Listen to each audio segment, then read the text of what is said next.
Europe জুড়ে হানা দিয়েছে পোলট্রি খাতের প্রাণঘাতী রোগ বার্ড ফ্লু।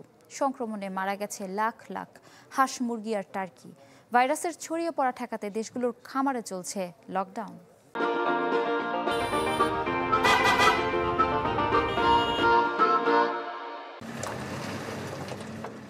জার্মানির মাঠ আর জলাশয় থেকে তুলে আনা হচ্ছে মৃত সারস পাখি।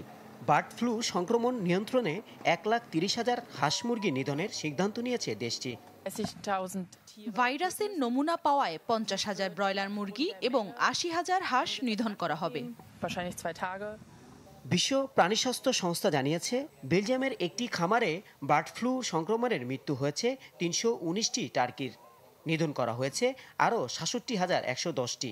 প্রায় 1,61,000 মুরগি নিধন করা হবে নেদারল্যান্ডসে। এটি একটি প্রাকৃতিক বিপর্যয়। খুব স্বল্প সময়ে অনেক পাখি মারা গেছে। বিশ্রামের জায়গাগুলোতে মৃত সারস পাখি পাওয়া যাচ্ছে।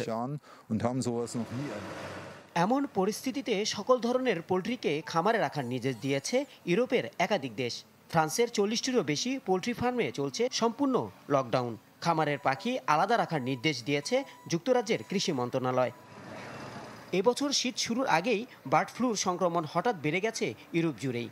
বিশেষজ্ঞরা বলছেন, বন্য পাখিদের পরিযানের সময় ভাইরাসটি এক দেশ থেকে আরেক দেশে ছড়িয়ে পড়েছে। ইউরোপে পোলট্রি শিল্পের বার্ষিক আয় প্রায় 60 million euro. Rahman Foyez, channel 24।